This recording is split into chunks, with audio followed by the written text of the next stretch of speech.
And we are so back sa aming medium round. This is Alwin Ignacio, the diva that you love. Together with me is my kumaring ultra maldita, Hi, Alex this is Alex Brosas. Brosas. Yes, yes, yes. At syempre pa, Mare, ngayon ko lang napansin, naka-animal print ka pala. Oo nga. Kaya bagay na bagay sa topic natin yung animal print mo. Kasi Bakit? gusto ko sagpangin mo siya. Grabe ka naman. But we were really, really, in a way, surprised Mm. and shocked to actually see the megastar Sharon Cuneta crying out loud during a special press con feted by the Monteverdes, Mm-mm. Rosel and Kit Monteverde of Regal, para sa kanyang asawang si Senator Kiko Pangilinan. Mm-mm. Mare, bakit nga ba nag-iiyak si Ate Shawi sa nasabing press con? Kasi, of late, she realized na talagang bashing through the snow ang drama Mm. sa kanyang asawa. Yes. Bashing through the snow, left, right, up, down, yung talagang ginawang punching bag sa Oo. social media ang kanyang asawa. Kumbaga Roman Rapido ang bashing. Oo, 'di ba parang it was unstoppable, it was relentless, 'di ba? Mhm.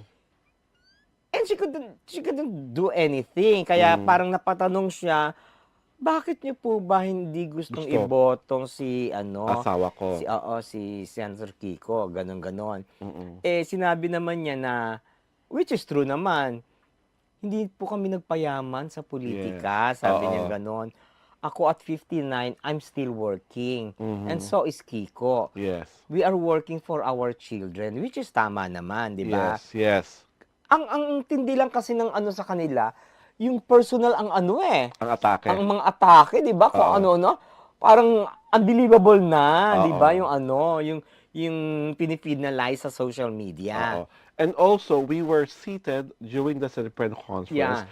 with the sister of The Kiko Pangilinan. eldest The sister. eldest sister of Kiko. Kiko Pangilinan, Miss Maricel. Maricel.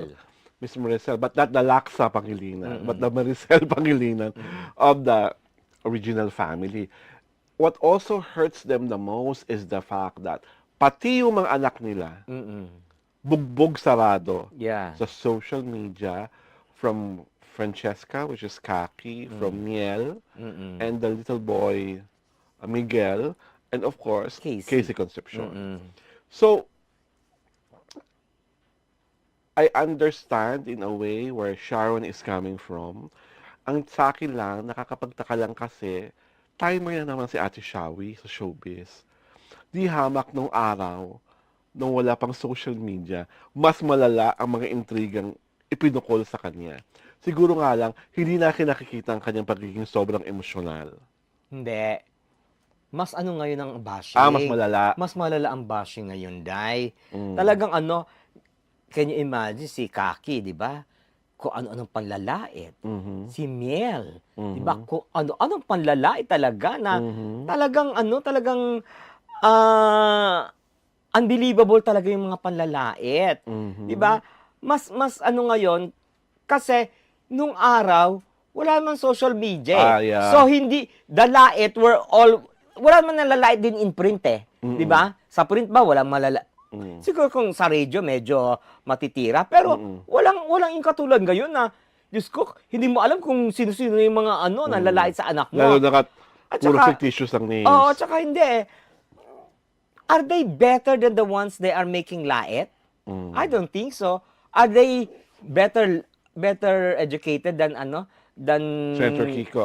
Hindi, than the daughters kids. of Sharon and Oo. Kiko? Hindi naman, 'di ba? Are they richer than Hindi naman, 'di ba? So, ang point ko is, why make lait kung hindi ka naman better? Di Well, ba? kasi yung iba doon, professional nila, di ba? Ano na? Trabaho doon nila ang manlait. Dahil yung Oo, mga, lalo kaya na yung mga nga. trolls. That makes them much kalait-lait. More kalait-lait than the Pangilinans. Well, ang sa akin lang, I just hope Sharon gets to be braver and less dramatic in as far as handling these things are concerned. Because your husband is in politics at alam mo naman mo talaga, Ate Shawi, na mas marumi at mas malala Ang laro sa ang ano, laro sa politika. politika. You cannot afford to be this onion-skinned. And believe me, pati nga yung pag-iyak-iyak mong yan mababash ka na naman dahil dyan Actually, pinagtanggol ko siya. Yeah, I know that. Years ago. Oo, Talagang talagang nag-ano siya. we already talked about that. But now that people are seeing you, lalo na yung mga troll, na nakikitang ganyan ka pala kahina, Mm-mm. humanda ka na naman, Ate Shawi, brace yourself. Dahil ang papalabas ka na naman dyan, nagpapaawa ka, uma-acting ka, gumagawa ka ng eksena para ang mga tao masway mo. Ako, as far as Kiko Pangilinan is concerned, I would like to give credit sa kanyang educational background. Mm-mm. I would like to give credit sa kanyang karanasan bilang politiko. I would like to give credit na hindi nga siya perpekto, pero sa kanyang karir na politikal, walang kahit na anong baho o dungis o kalat na pwede niyong ipukol sa kanya. Will you vote for him? Yes, Ako rin. I would vote for Oo. him. So, I just hope that people will also go beyond the bashing and the trash talk and see his merits. Kasi marami pong merito sa Ginoong Pangilinan at marami siyang pwedeng gawin at dalhin. Tandaan niyo po, ang pagiging senador po, ang pangunahing tungkulin ay gumawa ng batas. Hindi po pagbibigay ng jacket, hindi po pagbibigay ng bigas, lalong hindi pagbibigay ng kaginhawahan sa buhay ng mga mahihirap, at mas lalong hindi pagbibigay ng kung ano-ano mga bagay-bagay na mga pangakong alam niyong mapapako at alam niyong nakasulat sa tubig. Batas po ang pinaglalaban ng mga senador. Alam mo, the bashing only proves one thing. Mm. What? What? He's winnable. Yes. Kasi kung hindi ka naman winnable, hindi ka naman ibabash eh. Yes. Hindi ka naman palulubugin eh. Kung they are not threatened by your political presence, they will not mind you. Oo. Di ba? Parang baliwala ka lang dyan. You don't exist. Kaso, he's a big threat. Yun nga. Kaya nga, yung pag down sa kanya ay ganun na lang. Ganun ka Ganun pang malakasan. kaigting. At ang maganda pa sa Diba? kanya is that despite all of this trash talk, of this bashing, he still is a very good gentleman. Oo. Diba during the pulong balitaan, ni wala kang maririnig na kahit na anong magaspang o pangit na pananalita o kahit na anong parunggit sa Ginoong Pangilinan sa lahat ng mga taong umaaglahi sa kanyang pagkatao. Yeah. And that speaks so much Mm-mm. of how emotionally intelligent he is.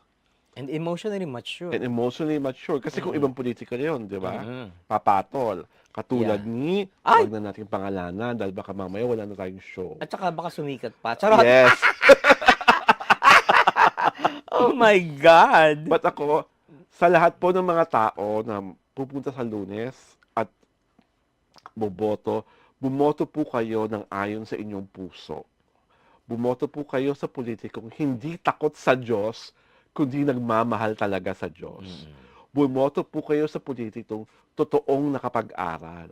Hindi lang karanasan sa buhay ang ino-offer.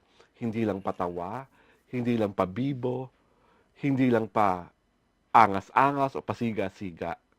Bumoto po kayo talaga sa mga taong may kakayahang makatulong ng pagsusulat ng mga batas na may direktong epekto sa buhay nating lahat. Ako, all I can say is that bumoto kayo sa taong may Diyos. Yes.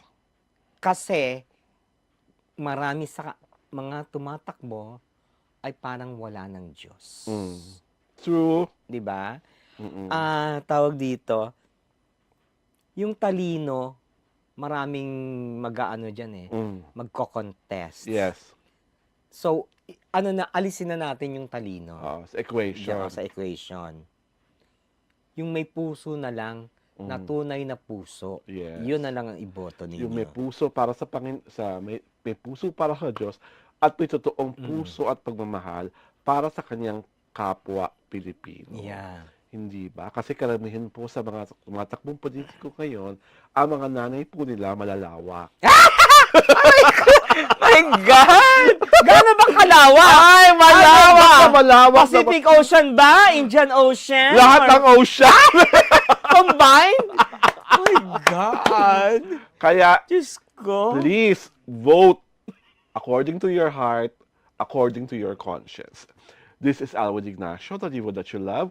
Together with me is my kumaring Ultra Maldita. Hi, this is Alex Brosas. Yes, this is the VT Show. Ang tayo na talakayan showbiz edition.